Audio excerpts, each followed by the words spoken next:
आणि उपस्थित मोठ्या संख्येनं उपस्थित असलेल्या माझ्या लाडक्या बहिणींनो आणि तितक्याच लाडक्या भावांनो,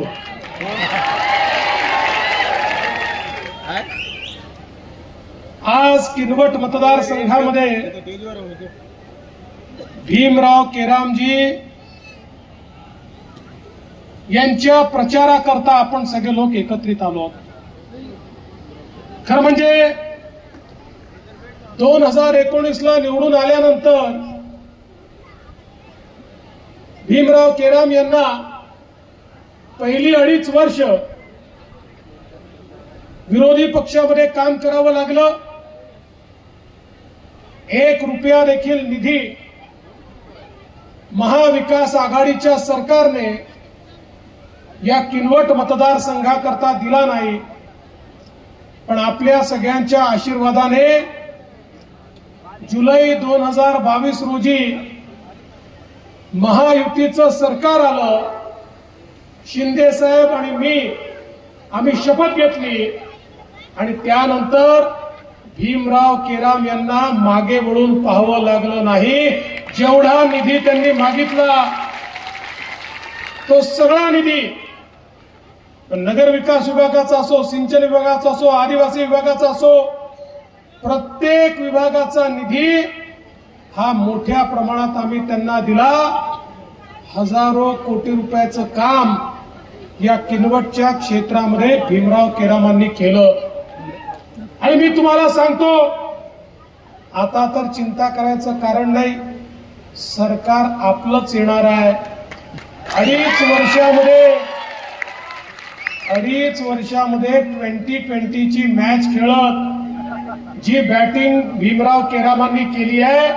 अरे आवाज काय होतो रे, आवाज नीट कर, जरा कमी कर, आवाज नीट कर.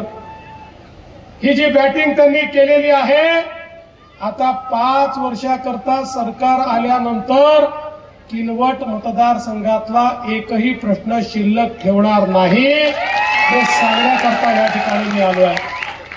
आपल्याला माहिती आहे, 4 उच्च पातळी बंधारे वर्षानुवर्ष मागणी, धानोडा, मारेगाव, चिलवट, उनकेश्वर, जवळपास 232 कोटी रुपये उनकेश्वरला आपण दिले. 15 वर्षापासून मागणी प्रलंबित होती. भीमरावजी आले, एका झटक्यामध्ये पैसे देऊन टाकले आणि त्या ठिकाणी याचं सगळं काम आपण सुरू केलं. आज या उच्च पातळी बंधाऱ्यांमुळे या किनवट माहूर क्षेत्रामध्ये इतक्या मोठ्या प्रमाणात सिंचनाची सोय तयार होणार आहे की माझा जो शेतकरी आहे, या शेतकऱ्याची शेती ही बगायती शेती त्या ठिकाणी होणार आहे आणि शेतकऱ्याच्या जीवनामध्ये परिवर्तन होणार आहे. हा संपूर्ण परिसर हा त्या ठिकाणी पाणीदार होणार आहे. अशा प्रकारचा निर्णय आपण घेतला. आणि हे घेत असताना एक प्रामुख्यानं मागणी त्यांनी ठेवली की निम्न पैनगंगा धरण आहे त्या पद्धतीनं तुम्ही केलं तर माझी 95 गावं त्या ठिकाणी बुडतात. या 95 गावातला गोरगरीब, आदिवासी, दलित, ओबीसी सगळ्या लोकांची मागणी आहे की तुम्ही हा प्रकल्प रद्द करा, हा प्रकल्प बदला, यातनं आमची 95 गावं वगळा. मी बैठक घेतली आणि बैठकीमध्ये निर्णय केला की 95 गावं वगळून टाका आणि त्या ठिकाणी नवीन पद्धतीनं उच्च पातळी बंधाऱ्यांच्या माध्यमातून आपल्याला त्या ठिकाणी पाणी अडवून ते पाणी कसं शेतकऱ्यापर्यंत पोहोचवता येईल हा प्रयत्न आपल्याला करायचा आहे. केराम साहेब, 2.5 वर्ष तुम्ही चिमटा चिमटा चिमटा म्हणत होते.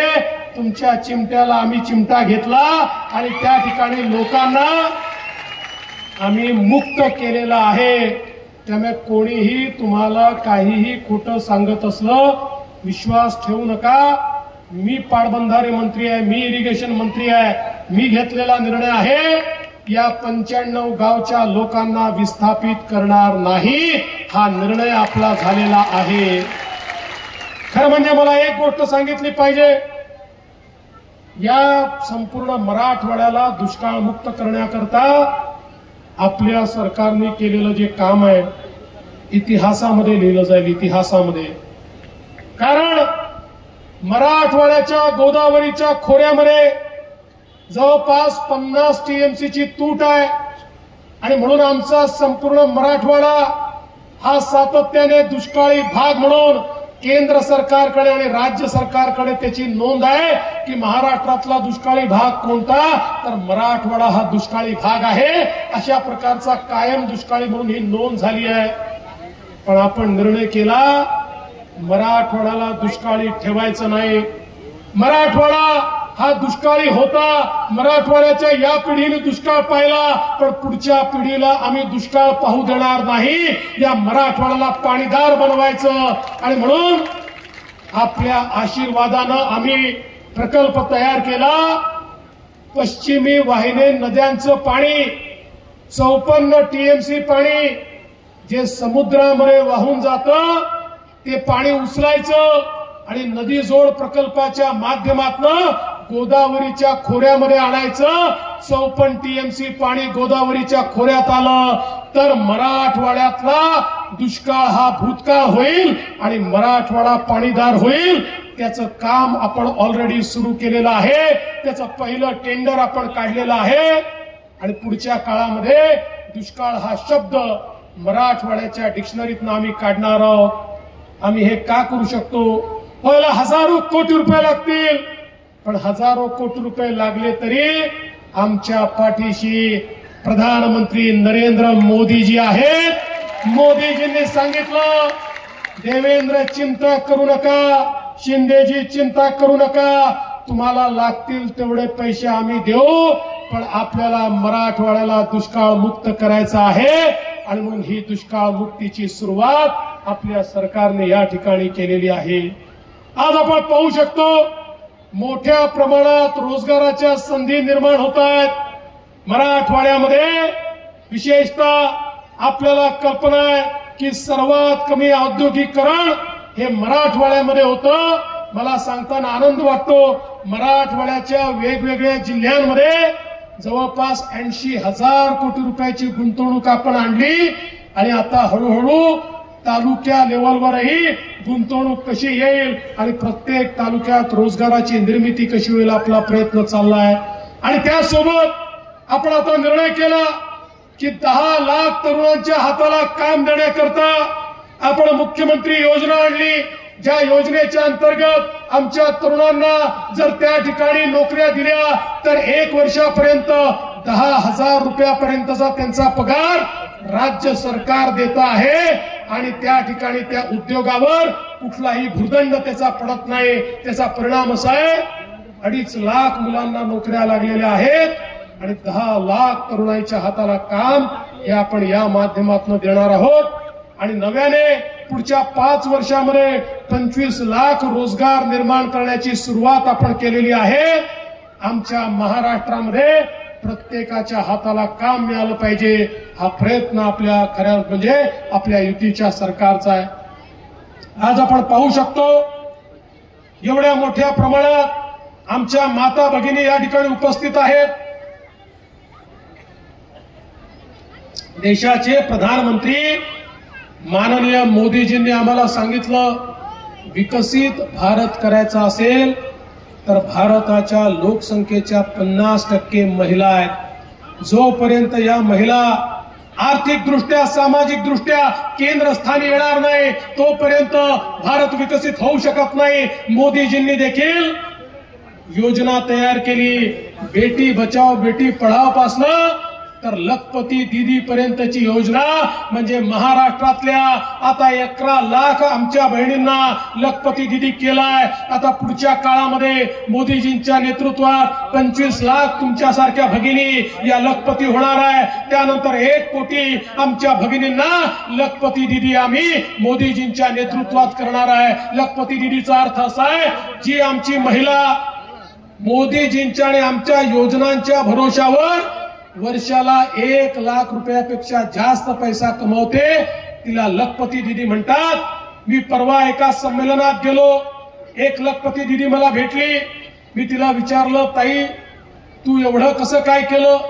तुम्हाला आश्चर्य वाटेल 3-4 वर्षापूर्वीपर्यंत आपल्यासारखी घरगुती महिला होती, आता वर्षाला 12 लाख रुपये कमवते. त्यांनी सांगितलं मी या सगळ्या योजनांचा लाभ घेतला आणि त्यातनं माझा व्यवसाय उभा केला. आता 100 महिलांना मीच त्या ठिकाणी रोजगार देते आहे. अशा प्रकारच्या योजना मोदीजींनी आणल्या. तर आपण देखील निर्णय केला की आपण ही महिला केंद्रित योजना सुरू केल्या पाहिजेत. आणि म्हणून पहिल्यांदा लेक लाडकी सारखी योजना आणली की ज्या योजनेमध्ये घरी जर मुलगी जन्माला आली तर त्या मुलीच्या जन्माचं स्वागत झालं पाहिजे. आणि म्हणून मुलगी जन्माला आली की 5,000 रुपये, पहिल्या वर्गात गेली की 5,000 रुपये, 7व्या वर्गात गेली की 7,000 रुपये, 11व्या वर्गात गेली की 8,000 रुपये, 18 वर्षाची झाली की 75,000 रुपये, असे 1,00,000 रुपये त्या परिवाराला मिळतील. ज्यांच्या घरी मुलगी जन्माला येईल त्या मुलीच्या जन्माचं स्वागत झालं पाहिजे. अशा प्रकारची योजना या महाराष्ट्रात आपण लागू केली. दुसरी योजना आपण लागू केली, आमच्या महिलांना एसटी मध्ये अर्ध्या तिकिटात प्रवासाची सोय आम्ही केली. ज्यावेळी अर्ध्या तिकिटात प्रवासाची सोय घोषित केली, एसटीचे लोक आले, आम्हाला म्हणाले साहेब योजना करू नका, एसटी तोट्यामध्ये आहे, एसटी बंद पडेल, एसटीचा बोजवारा होईल. आम्ही म्हटलं काळजी करू नका, गरज पडली तर आम्ही तुम्हाला पैसे देऊ, पण आमच्या बहिणींना त्या ठिकाणी अर्ध्या तिकिटात प्रवास करू द्या. 1 महिन्यापूर्वी एसटीचे लोक आले आणि म्हणाले साहेब फारच चांगली योजना आहे, काही झालं तरी बंद होऊ देऊ नका. अरे म्हटलं काले तुम्ही आधी असं म्हणायचे आता असं म्हणता. म्हणाले नाही, योजना सुरू झाल्यापासून इतक्या महिलांनी प्रवास चालू केला की आमची तोट्यात असलेली एसटी फायद्यामध्ये येऊन गेली. त्यामुळे आता तुम्ही ही योजना बंद करू नका. मग मी जरा माहिती घेतली, म्हटलं हे कसं काय घडलं. तर माझ्या लक्षात आलं, आता आमच्या ज्या बहिणी आहेत त्या आमच्या भाऊजींना सांगतात तालुक्याला जायचं, जिल्ह्याला जायचं, तुम्ही घरी बसा, मी जाऊन येते.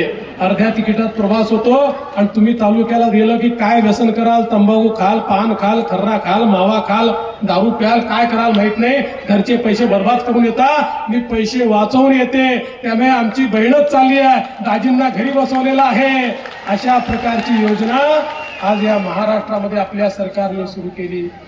त्यासोबत आमच्या लक्षात आलं की आपल्या राज्यामधल्या ज्या मुली आहेत यांना उच्च शिक्षण घ्यायची इच्छा आहे, त्यांच्यामध्ये क्षमता आहे, पण घरामध्ये एक मुलगा आणि एक मुलगी असेल तर आई बाप मुलीला सांगतात बाई तुझ्या भावाला आम्ही शिकवू शकतो, यापेक्षा जास्त पैसे आमच्याकडे नाही, तुझं लग्नच करून द्यायचं आहे, तू घरी बस, तुझ्या भावाला शिकू दे. खरं म्हणजे त्या आमच्या मुलीमध्ये सर्व प्रकारचं त्या ठिकाणी खोतकरूपणा असतो, पण पैशाअभावी तिला शिकता येत नाही. आम्ही सांगितलं आई वडिलांना की तुम्ही जर तुमच्या मुलीला शिकवू शकत नसाल तर चिंता करू नका, मुलीचे मामा हे मुंबईच्या मंत्रालयात बसले आहेत, ते मामा तुमच्या मुलीला शिकवतील. आणि मुलींचं उच्च शिक्षण आपण मोफत केलं. 2 lakh, 4 lakh, 5 lakh, MBBS, doctor, engineer, कुठलंही शिक्षण मुलींना घ्यायचं असेल 1 रुपया देखील आपल्या खिशातनं द्यावा लागणार नाही.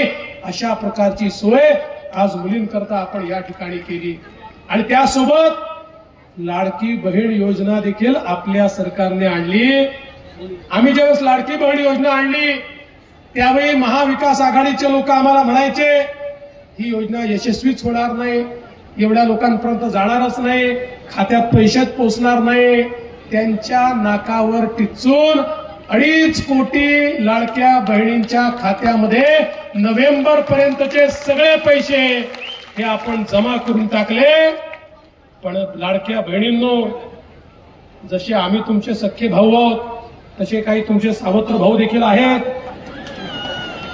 हे महाविकास आघाडीवाले सावत्र भाऊ कोर्टामध्ये गेले, कोर्टामध्ये उच्च न्यायालयात गेले, ऑफिशियल गेले आहेत, ऑफिशियल, कोणी प्रॉक्सी नाही.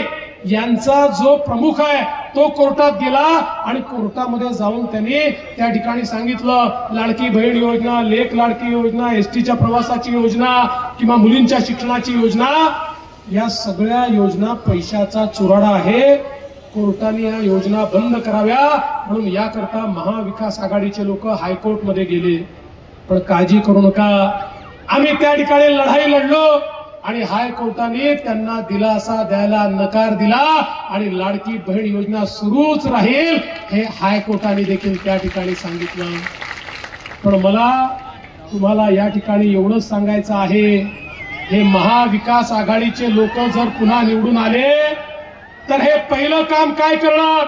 हे पहिलं काम करणार लाडकी बहीण योजना बंद करणार। आपण बघितलं असेल पवार साहेब तेच म्हणतात, त्या ठिकाणी नाना पटोले तेच म्हणतात आणि उद्धव ठाकरेंनी तर भाषणात सांगून दिलं आमचं सरकार येऊ द्या, यांच्या सगळ्या योजना बंद करतो। म्हणजे एकीकडे आमच्या लाडक्या बहिणींना दोन गोष्टी मिळत आहेत तर यांच्या पोटामध्ये दुखत आहे आणि म्हणून बहिणींनो तुमच्या हातामध्ये आहे। भीमराव केराम निवडून आले तर लाडक्या बहिणीच्या बाजूने आणि दुसरं कोणी निवडून आलं तर लाडक्या बहिणीला संपवणाऱ्यांच्या बाजूने। आता तुम्हाला ठरवायचं आहे आणि तुम्ही ठरवलं की आमचे दाजी तेच करणार आहे, कारण नाही तर दाजींना त्या दिवशी जेवण मिळणार नाही। त्यामुळे आज आपल्याला हा फैसला करायचा आहे। आज आपण बघा समाजातल्या विविध घटकांकरता आपल्या सरकारने केलेलं काम बघा। आज आपण आदिवासी क्षेत्रामध्ये बिरसा मुंडा योजना आणली, गावापर्यंत रस्ते नेणे, त्या ठिकाणी पिण्याच्या पाण्याच्या योजना करणे, गरीबाला घर देणे, मोदीजींनी मोठ्या प्रमाणात आपल्याला निधी उपलब्ध करून दिला। आज आदिवासी समाजाच्या जीवनामध्ये परिवर्तन करणाऱ्या योजना आपण त्या ठिकाणी सुरू केल्या। त्याच वेळी मला सांगताना आनंद वाटतो की आमच्या बंजारा समाजाकरता संत सेवालाल महाराज रस्ते जोड योजना आपण सुरू केली, त्या ठिकाणी तांड्यापर्यंत आपण रस्ता नेला। आणि एवढंच नाही तर पोहरादेवीमध्ये ज्या ठिकाणी खऱ्या अर्थानं बंजारा समाजाची दक्षिण काशी आहे, त्या काशीमध्ये इतके वर्ष झाले इतकी सरकार आली, त्या सरकारनं कधी लक्ष दिलं नव्हतं। 500 कोटी रुपये खर्च केले, आपल्यापैकी आपण कोणी जाऊन बघा त्या ठिकाणचं संपूर्ण चित्र आपण बदलवून टाकलं आणि खऱ्या अर्थानं त्या दक्षिण काशीला काशीचा दर्जा देण्याचं काम हे आपल्या सरकारनं या ठिकाणी केलं। अरे या माहूर गडावर आमच्या आईला त्या ठिकाणी सोयी मिळाल्या पाहिजेत, आईच्या भक्तांना सोयी मिळाल्या पाहिजेत, म्हणून काम करणारं आपलं सरकार आहे। या ठिकाणी ओबीसी समाजाच्या आमच्या मुलांकरता 52 हॉस्टेल तयार करणारं हे आपलं सरकार आहे। समाजातल्या प्रत्येक घटकाचा विचार करणारं अशा प्रकारचं आपलं सरकार आहे। आणि म्हणून बंधू भगिनींनो तुम्हाला एवढीच विनंती करण्याकरता आलो आहे, ही जी विकास यात्रा सुरू आहे ही विकास यात्रा जर अशीच सुरू ठेवायची असेल तर पुन्हा एकदा महायुतीच्या पाठीशी उभं राहावं लागेल। महायुती आहे तर गती आहे, महाराष्ट्राची प्रगती आहे। महाराष्ट्राच्या प्रगती करता किरवटच्या प्रगती करता या ठिकाणी भीमराव केराम यांना निवडून द्या एवढीच विनंती करतो आणि माझं बोलणं संपवतो। धन्यवाद। जय हिंद, जय महाराष्ट्र।